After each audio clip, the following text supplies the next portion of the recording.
Coming up next on 13 ABC Action News at 5. Fixing the roads, a new priority for Perrysburg city leaders, saying paying up is worth it. Testing tornado sirens to make sure they work. And ramping up the tensions in Ukraine as a tense standoff continues.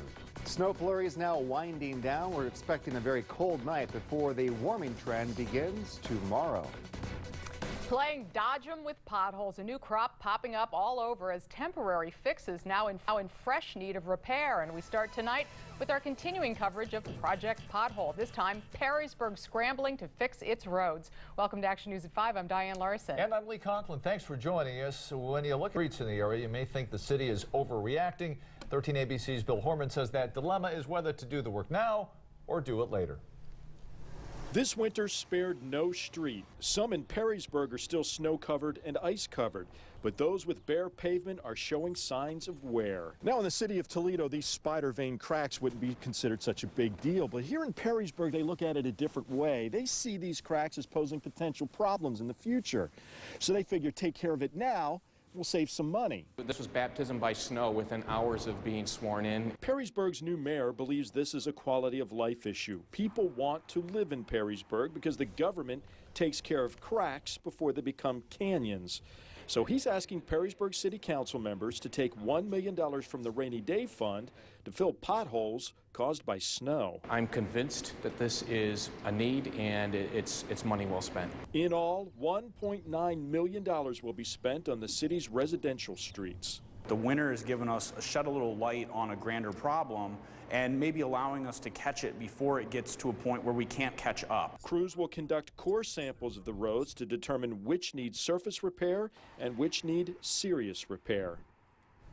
Bill Horman with that report. Now, he says the council will likely approve the $1 million transfer in a couple of weeks. Work on the roads should start in the summer and be finished by fall. Perrysburg budget is $25 million, and $2 million will be spent on roads just this year. Anthony Wayne Bridge is closing in about 2 weeks, and it will take some getting used to for drivers. Before the change happens, the Ohio Department of Transportation wants to hear any concerns or any questions you may have. The stretch of road will shut down on Monday, March 17th, St. Patrick's Day. ODOT crews will make repairs to the road, lights, and sidewalks. The bridge is expected to stay shut down through September of next year. ODOT will hold an informational meeting in just under an hour. If you're interested in learning more, the meeting's at the East Toledo Family Center at 6 o'clock. When severe weather strikes, emergency managers want to make sure that we are all ready, and that's why counties across Ohio took part in a severe weather emergency drill today. 13 ABC's Tony Geftis sat in on the test to track any potential problems. Lucas County has 119 sirens, like this one. They're positioned so you'll be able to hear there's an emergency, take cover, and they're triggered with the click of a mouse. There you go. Yeah, there we go. This morning, during a test, this siren at Holland, Sylvania and Hill did not sound. You can still hear others in the distance. The EMA director for Lucas County says the computer monitor showed that siren went off. Workers may now have to look into it. Purple can mean that there was some type of communication failure.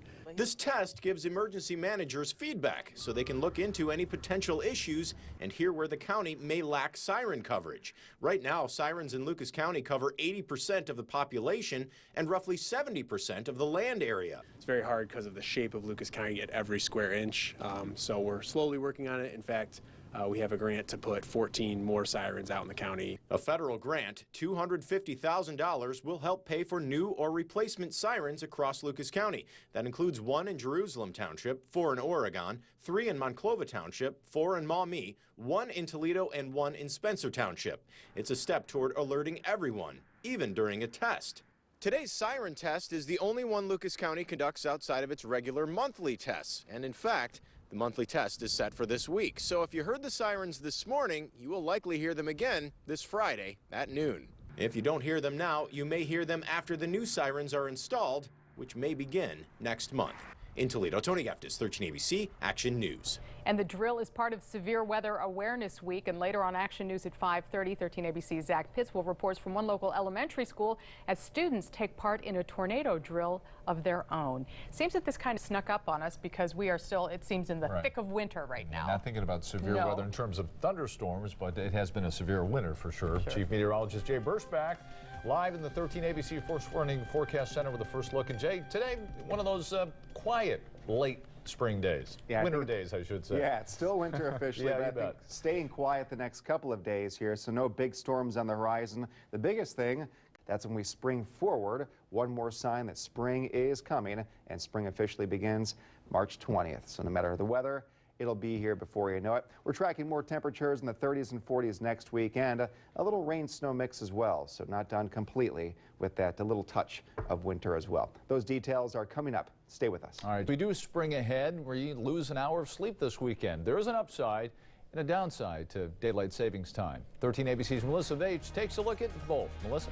Well, let's talk about the upside. Obviously, Lee, we enjoy more sunlight. The challenge is we lose an hour of sleep as we spring forward. We're all willing to do it, but it can really throw off some of us for several days to come. But, you know, there's some things you can start to do actually tonight that will help take the edge off your sleep transition.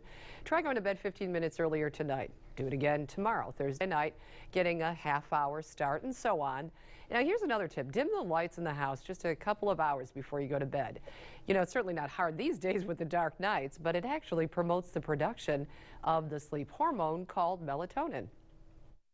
And it only comes out under dim light conditions. So if you stay under bright light conditions too much, your melatonin level will be suppressed, and melatonin starts the process of feeling sleepy and falling asleep at night.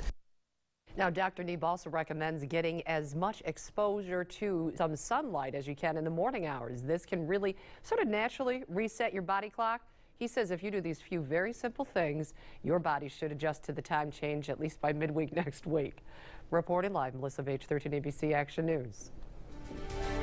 We are following the very latest on the crisis in Ukraine. Tensions between Ukrainian and Russian forces coming dangerously close to spilling over. The crisis on the Crimean Peninsula is also now at sea. 2 Ukrainian warships are now blocked in, pinned from leaving port because Russian ships have the base blocked off. Ukraine is also accusing Russia of demanding these Ukrainian ships to surrender, but the Ukrainian flag is still waving. Russia claims that it has the right to defend its citizens who live on the peninsula. Meanwhile, the European Union is putting together a $15 billion aid package for Ukraine. Diplomats from Russia and the West are gathered today in Paris trying to defuse tensions between these two countries. The ultimate goal of the meeting is to get Russian and Ukrainian foreign ministers in the same room. Back in this country, a California newspaper quoted Hillary Clinton comparing Russian President Vladimir Putin and his actions in Ukraine to Adolf Hitler. The Press Telegram says Clinton made those comments yesterday during a fundraising luncheon. Putin says Russians in Ukraine need to be protected. Clinton says that's similar to Hitler making efforts to protect Germans living in other countries in the 1930s. Hitler said Germans were not being treated right and needed to be protected. Pope Francis held an Ash Wednesday Mass today. This morning he rode through St. Peter's Square, a weekly tradition, and then the pontiff led Mass for the start of Lent. Of course, Lent is the time when Catholics prepare for the celebration of Easter. Ash Wednesday Masses took place across the area, across the country today. This is Mass at St. Francis de Sales. The church says this is a time of self-reflection, examination, fasting, prayer, and penance. We put ashes on our forehead to signify our desire to repent and to better ourselves. And so during the Lenten season, we seek to grow. Season of Lent continues for 40 days. Still to come here on Action News at 5, a disturbing pattern at Toledo State Prison. Inmates taking out their aggressions on staff. One such case, the subject of our Blade briefing. And identity thieves stopping at nothing to cash in. How they're even ripping off the dead. This is 13 ABC Action News with Diane Larson and Lee Conklin. In today's Blade briefing, we are following a pattern of bad behavior against employees at the Toledo Correctional Institution. One inmate in particular is scheduled to be sentenced tomorrow for assaulting a guard. Taylor Dungeon of the Toledo Blade joins us now with more, and you're focusing on inmate Marquise Perry, who was serving time on serious charges and has racked up even more charges for assaults involving guards and other inmates. Tell us more about him and what he's done. Marquise Perry is a 28-year-old guy who was originally sentenced out of Franklin County, first put into ODRC, Ohio prisons, in 2005. He's been at Toledo Correctional, where he assaulted a female guard, punched her numerous times. He ended up pleading guilty to a felonious assault charge, and tomorrow he's going to be sentenced in Lucas County Common Pleas Court. So since then, he's been housed at the Lucas County Jail while he's been going through the trial process. And since he's going to be sentenced tomorrow, he remains in Lucas County Jail, where he's gotten into quite a bit of trouble. He punched a corrections officer in the mouth on Saturday. He's assaulted other inmates. He's allegedly smeared feces on another inmate's door during his 1-hour recreation period. So he's just a series of things that have happened over the last few months at Lucas County Jail. So this one guy, clearly a threat to guards as well as the prison population. What does the jail do with a guy like that? How do they protect everybody from an inmate who's so intent on causing trouble, it would appear? Well, at Lucas County Jail, what they have him because he's they've deemed him to be a violent individual. They have him in 23-hour isolation. So for 1 hour a day, from like noon to 1 o'clock, they let him out into what they can call a day room, which is just a little larger room. He's still basically in lockdown, can't really go very far, and so he can kind of wander about this space for 1 hour a day, and then he goes right back into this small individual cell. So he has very little interaction with anybody other than checks throughout the day from corrections officers. But making a lot of trouble in that short time. So what is next for him, and where does he go after that? So he will be in Lucas County Common Pleas Court tomorrow, or he's scheduled to be anyway. He could face up to 8 more years in the state prison system for the assault on the female corrections officer at the prison. And then, he'll go back into the Ohio prison system. We don't know to which prison he will go, but he will go back to one of them. I don't believe he will be going back to Toledo. All right, Taylor Dungeon from The Blade, thanks for giving us a preview of your story. That'll be in the paper and online at ToledoBlade.com. We'll see you next time. Now, 13 ABC First Warning Weather with Chief Meteorologist Jay Berschbach. Some video from earlier today along the Maumee River in Perrysburg. Ice jam, and you have to watch how these kind of break up over the next couple of weeks once the weather consistently starts to warm up here. But a gray sky with a few flurries flying by still looks like winter, doesn't it? Yeah, along the Maumee there. Now for tonight, we are still tracking a few flurries in Michigan. These are falling from the sky, and also a few new ones out by the lake shore. So up by Port Clinton, little steps here toward a more normal March pattern. Don't we ask for normal? We do like to be normal. And right now, normal high, low 40s. By the end of next week, normal high approaching 50. Sounds wonderful. We'll get there. All right, Jay, thanks. Michigan's Attorney General making sure propane suppliers don't take advantage of customers. AG Bill Schuette said today that propane prices are increasing because of high demand and low supply, but the AG says he will not tolerate price gouging or price fixing that violates state law. If you feel a propane supplier is using illegal tactics to raise prices, you are urged to call the Attorney General's Consumer Protection Hotline at 877-765-8388. Identity thieves are not only looking for living victims these days, even the dead are targets. I-Team reporter Sean Haggerty looks at how that could happen in today's Consumer Alert. Sean. Yeah, you hear about victims online, but this might be the most unique group, going after people that can't protect themselves because they've already passed away. This shouldn't fall on loved ones, and there's not much I can do. A helpless Lindsay when she learned the identity of her wife, Amy, had been stolen after her recent death. It looked like somebody had been requesting death certificates and then stealing those identities from the information on death certificates. Lindsay called to find out who might have requested a copy of Amy's death certificate, and she was surprised by that answer. Anyone can walk in and they don't, keep track of it. I said, really? And they said, yes, it's public record. Lindsay, as you might imagine, disagrees. Her death might be public record, but all that information you're handing out for $10 is not public record. Most death certificates list the deceased parents' names, addresses, even dates of birth. One Sharp town clerk called investigators after seeing a large amount of requests for death certificates. The bad guy in this case went onto the obituary section in the local paper, realized that someone was deceased and that they could access their death certificate. For just $10, identity thieves can get a copy of any death certificate. Once they accessed that information on the death certificate, they went to the Postal Service, filed a change of address form, and actually got the mail diverted from the deceased individual to their residence. Once they have access to that personal bank and credit card information of the victims, they could drain these bank accounts or make charges on the credit card.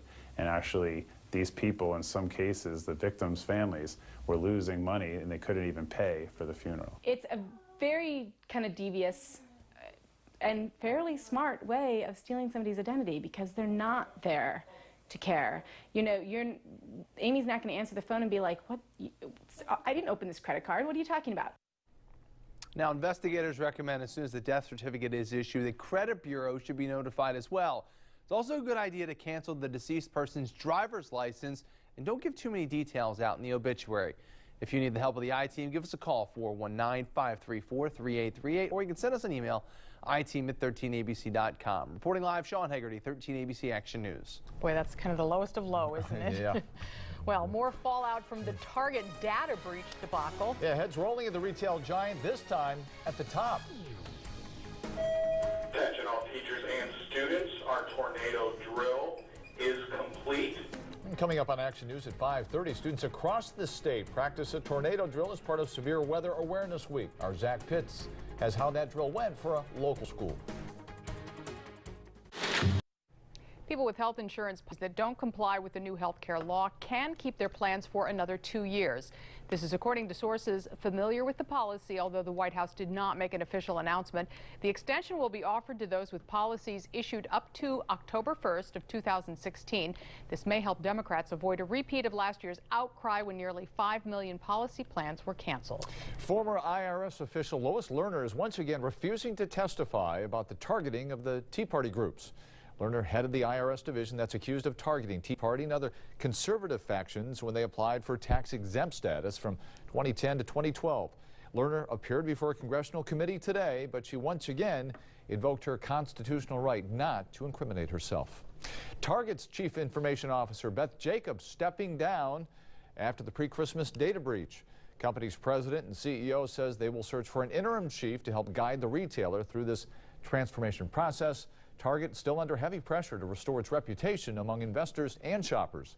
That data breach compromised 40 million credit and debit card accounts between November 27th and December 15th. Ran into somebody who said who didn't shop at Target during that time. It's true. It's trying to bounce back. Yeah. Well, it's one way to replenish your wardrobe at a great price. And help out a tremendous cause at the same time. That story coming up next.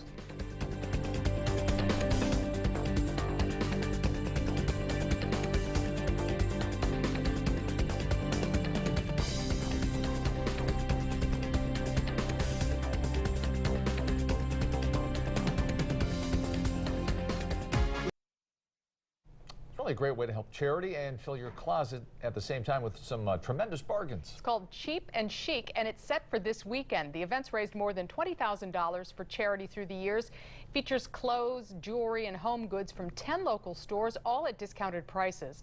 The sale helps the stores clear out fall and winter goods to make way for new spring merchandise. Benefits the consumer because she's looking for a bargain, and everyone loves a bargain, so that definitely benefits them. It benefits our local community because Lives and Chicks for Charity, who's putting the effort towards Shared Lives this year, benefits from the community support.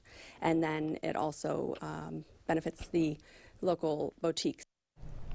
Cheap and Chic is this Saturday from 10 until 3 at the Premiere, which is on Heather Downs across from the Stranahan Theater. It costs $7 at the door. All the money goes to Chicks for Charity and the organization it is helping this year. As we heard, the Shared Lives Studio. They hope to raise about $5,000. Here's a look ahead what's on Action News at 5:30. Getting sicker at the hospital. Concern for many, but one local facility working to make sure that doesn't happen. It's a great time to buy a home. A new program at First Federal Bank helping you do just that. Just two of the stories we're working on for the next half hour. 13 ABC Action News continues in 2 minutes. Stay with us.